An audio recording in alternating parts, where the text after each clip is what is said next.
Hey, you believers, non-believers, unaffiliated believers, sort of believers, and even you think I'm a believers. Welcome to the Uncensored Unprofessor, a podcast where we welcome converts, but where we think like disciples, a show where we do our best to apply theologic to all of life.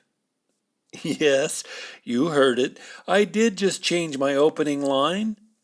Praise God, there are now churches and pastors and bishops and sadly I'm still watching major Protestant denominational leaders waiting for just one of them to publicly throw in with godly righteousness, spurn the woke madness, spurn the incipient racism now dividing our churches and nation, but Christian leaders as individuals are finally taking a stand against the irrational, pomo, logic-loathing, science-mangling, God-hating, innocence-crushing, righteousness-destroying cultural influencers.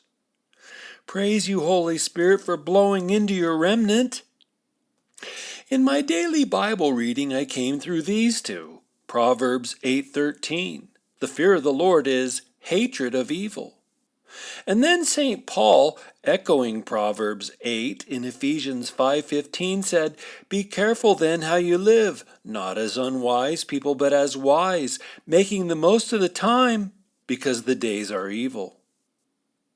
Theologic, you guys, theologic is rooted in a biblical worldview, and it discerns the times. It differentiates between the fragrance of unity and the malodorous stench of fragmentation.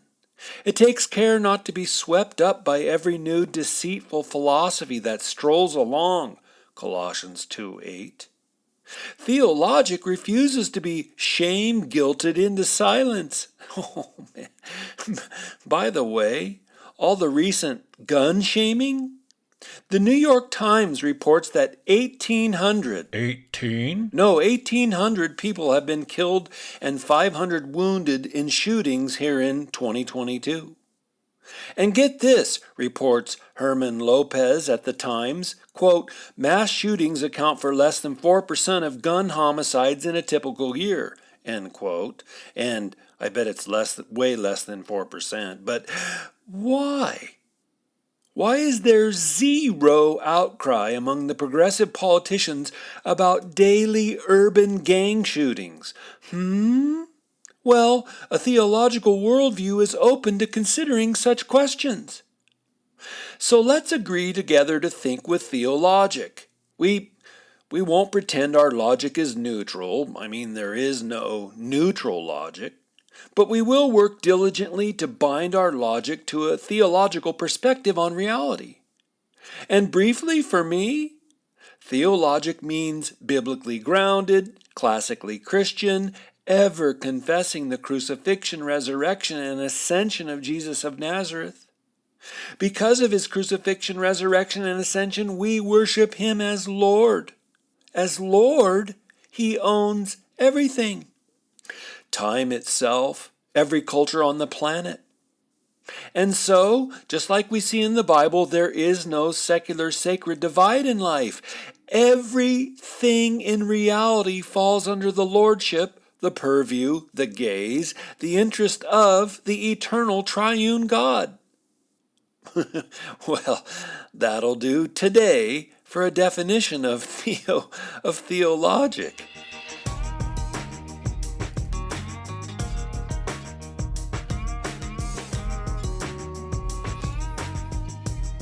Welcome to my first podcast about climate change. Why? Why do a series on something so mundane, something so not immediately theological? For several pertinent reasons. First, it is an interesting topic in its own right. The fluctuation of the Earth's temperatures and what that means, what it has meant for human existence. Just the careful reading I've done over the last week or so has had my imagination asking brand new questions about life on Earth in the past and what that'll mean into the future. And second, climate change is today its own religion, or better, its own cult. Cults demand specific conforming behaviors, Sorry, but I don't see an extension cord coming out of your garage. Just how do you think you can charge up your car? Colts demand certain public symbols be adopted. Rainbow yard signs, coexist bumper stickers.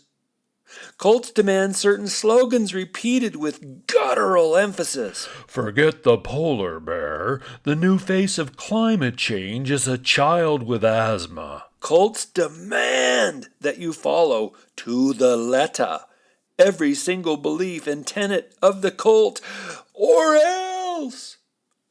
Those who violate the Colt standards, they get shamed. And man, are we ever living in a sea of public shaming or what? Climate change is a religious cult. A third reason to study climate change is that climate is a significant component of the Joe Biden White House's orientation to reality.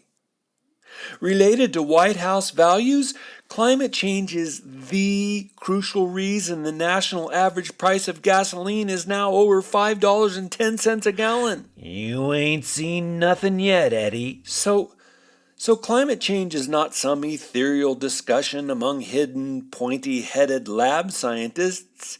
It is having already, inside 18 short months of this administration's reign, having a dramatic, that's spelled D-R-A-matic, a dramatic economic impact.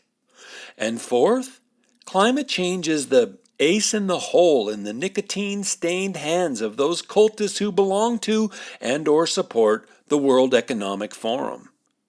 Yes, I do, as I described at length in UU episode number 242, Reading Cars and Evil Societal Patterns, I do believe there are major players, cultural influencers who'd like to destroy civilization as we've had it, would like to crush and then remake capitalism in their own stakeholder image, and would dearly, with all their hearts' red pumping blood, love to control our every physical movement, our every purchase, our every public and social media outspoken word. I do believe there are folks who wet their pants at the prospect of total and utter control. It's already begun in China. Facial recognition AI, social credit scores, obligated compliance, and unprecedented governmental coercion of billions of people, the shutting down of human agency. So the jagged-edged blade, the blood-dripping, those grody fingernails of the power brokers is climate change. It's the linchpin of how they hope to get over on us. And yes, I'm sorry, I know that all sounds positively nuts, but then looking back over the last 2.5 years, positively nuts is now our daily reality. Positively nuts is the preferred future of the God-evacuated progressive worldview. Goodness. Pretty much every 2 weeks I say to my wife, can it possibly get any more weird? And then, boom! Something else happens. Something else that you would have thought was cooked up in some sci-fi comic book becomes the norm. 3,000 cattle died all at once in Kansas? What? Are we really watching progressive federal politicians arrest and imprison their political, not criminal, but political opponents? What am I living under? Chairman Mao's Red Guard? Some sci-fi comic book dynamic becomes the norm, and yeah, it's still more weird than 2 weeks earlier.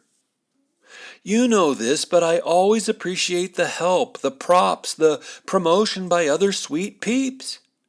My gratitude to Scott M., Josh E., Debbie M.L., Lauren R., Daniel F., Michelle R., Thomas S., Joanna J., Victor S., and Charlotte J.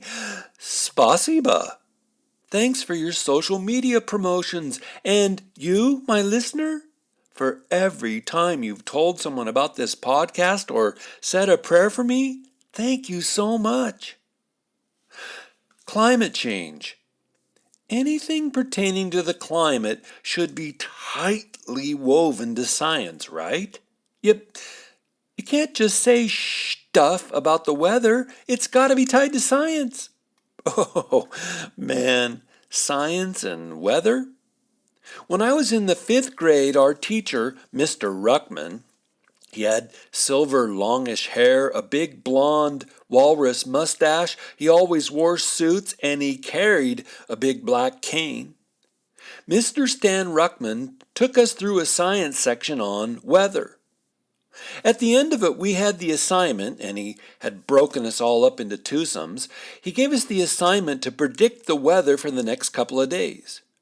Me and Alan, and I can't remember his last name, but like me, he was a blonde-haired kid. Me and Alan went through all the year of 1971 steps of how to forecast weather, watching the trends, the barometric pressure. I don't think we had satellite imagery then. I don't know. Anyway, Alan and me, again, and each twosome had to present their eventual predictions in front of the class. Alan and I predicted that it would snow. Now, it only snowed in the Willamette Valley in Oregon on rare wintry occasions. And I distinctly remember the other 5th graders snickering at our prediction. But, oh, sweet revenge. 2 mornings later, we all woke up to a covering of snowfall on our Oregon green lawns. It was, how you say, such sweet vindication. And all of that is to say, climate study is its own science. But what is science? Well, it's from the Latin scientia, means knowledge, expertness. In Old English, science was thought to be experiential knowledge or a learned skill. But here's precise insight on the nature of science from the professor of chemistry, and he was a quiet Catholic, at Manchester University, one of my favorite philosophers, Michael Polanyi. Quote, he says, "The beauty of an invention differs accordingly from the beauty of a scientific discovery. Originality is appreciated in both, but in science, originality lies in the power of seeing more deeply than others into the nature of things, while in technology, originality consists in the ingenuity of the artificer, the maker, in turning known facts to a surprising advantage." End quote.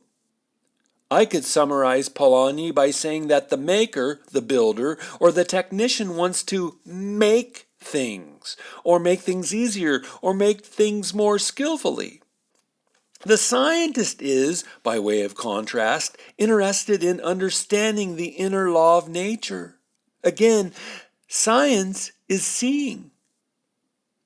And I think the common assumption is that science is some streamlined, lab-conditioned, emotionally cold as ice endeavor, a methodology that is tried and tested, defined by established methods, and straightforward. But that couldn't be further from the truth. More accurately, science is a labor of trial and error, of guessing, testing the guess, and arguing, and defending, and then retesting the informed guess, and then round arguing still more to see if the hypothesis is trustworthy, provable. Science was, in its earliest days, as the philosophia naturalis, the love of the nature of wisdom, that is, the love of the wisdom of nature. Science was what? The love of the nature of wisdom, that is, the love of the wisdom of nature. So we had love and curiosity and wonder and wisdom all woven together. Hey, by the way, you want to know whether your dialogue partner is woke or not? Ask if they love wisdom. Wisdom is long gone from the wokerati. Science that is detached from wisdom in its benign form simply becomes technology. But science detached from wisdom in its devilish form, straight up propaganda.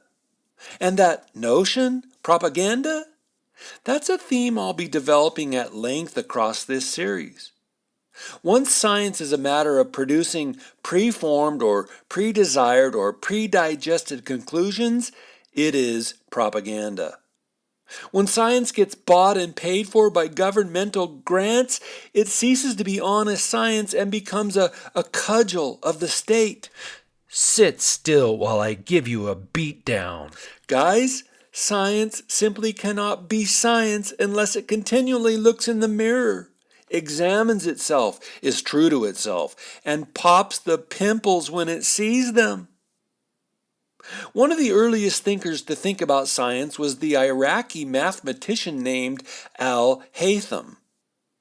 He said that the goal of science was to, quote, discern what is so in nature and why it is so, and to answer the question long ago posed by the Greek philosopher Anaximander, how can we distinguish what is from what is not? In short, science asks hard questions, keeps asking them. Is that really true? Does it really work that way? Or if we were to put it in the vernacular, science never stops looking in the mirror. Science never stops revisiting old questions, never stops reconsidering old solutions.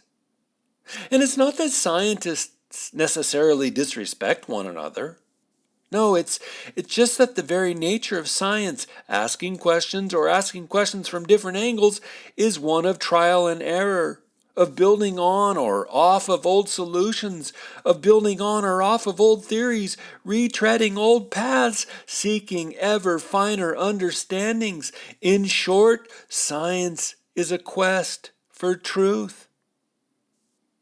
To make the point, let me parade for you some famous quotes about scientific method.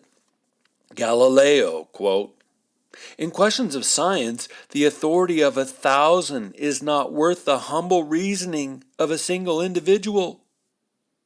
Or, quote, "Science, my boy, is made up of mistakes, but they are mistakes which it is useful to make because they lead, little by little, to the truth." Jules Verne.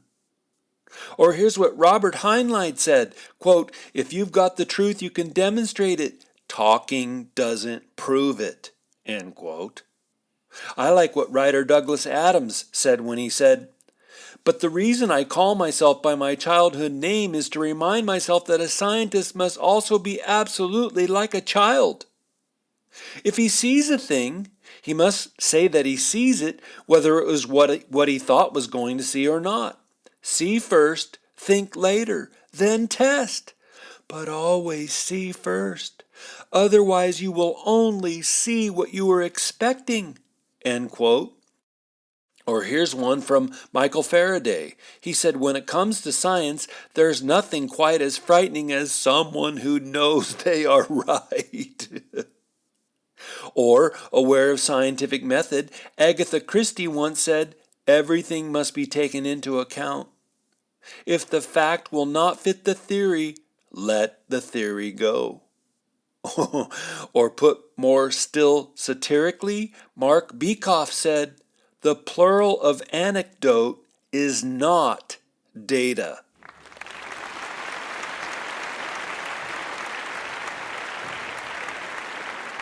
Oh, that's so good, Mr. Bekoff. And thank you for all those quotes, goodreads.com.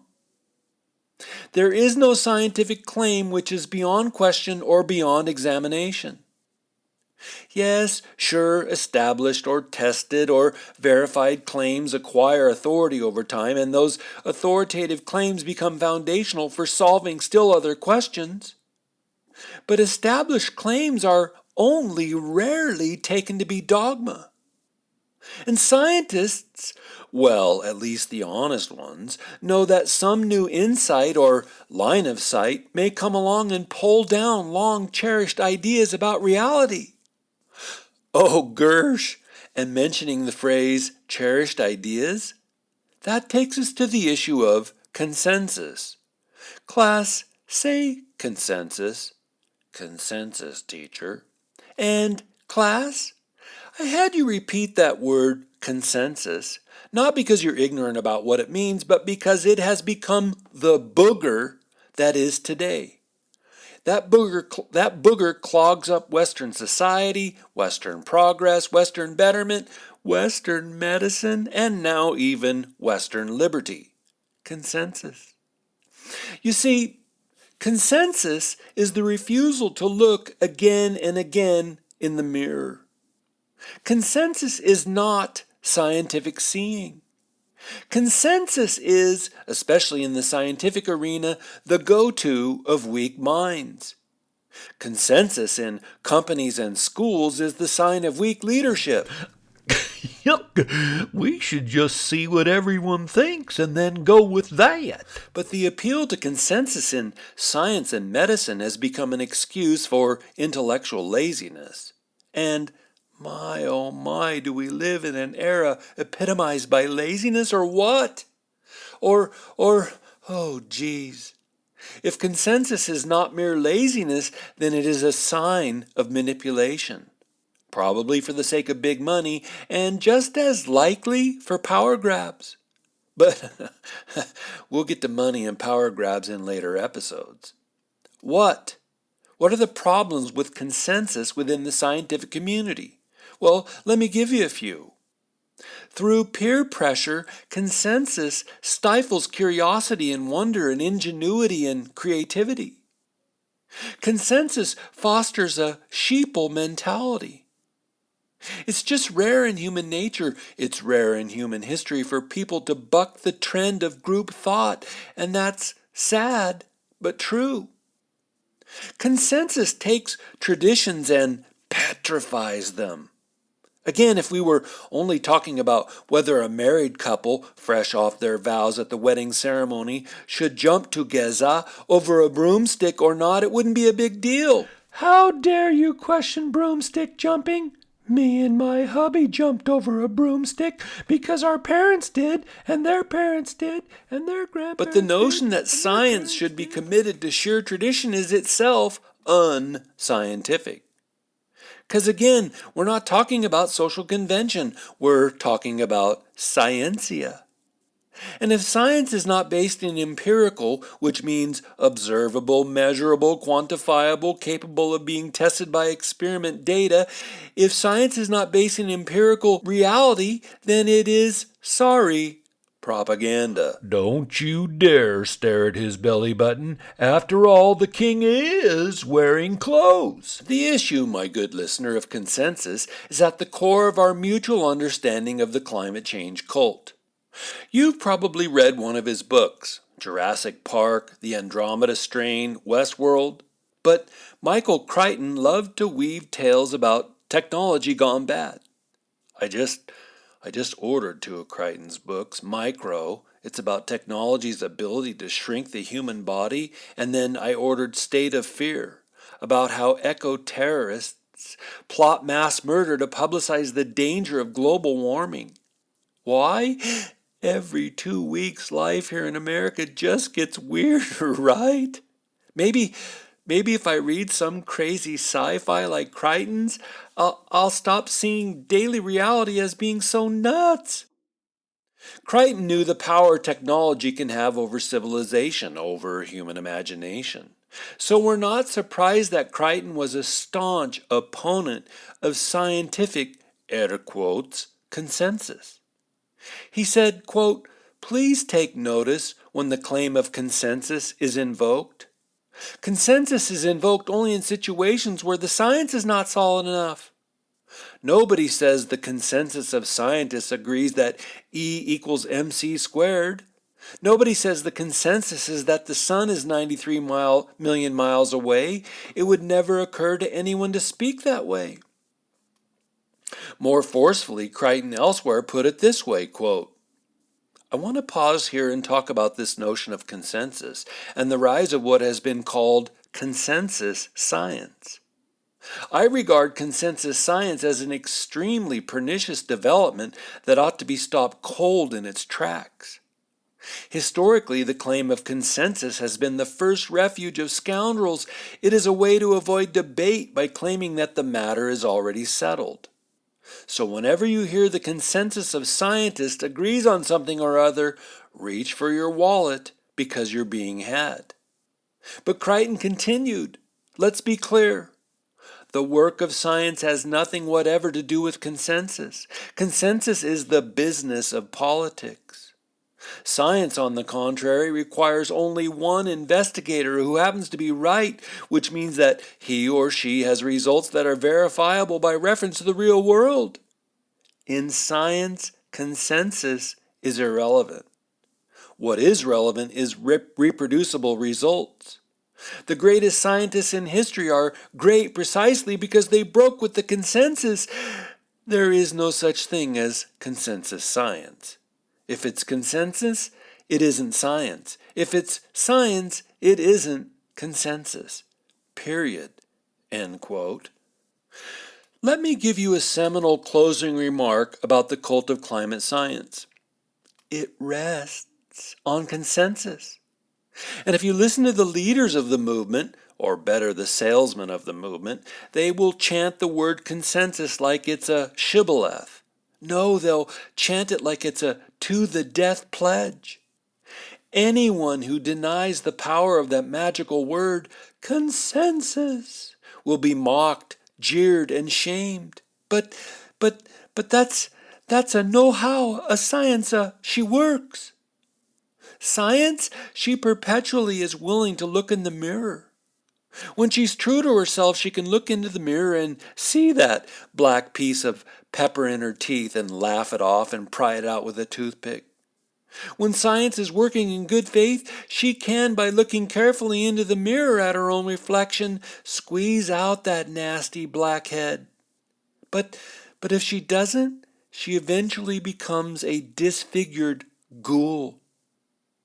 Hey, a heartfelt thanks for joining me, and until next time, please, everyone, go and turn your beautiful God-given brains on.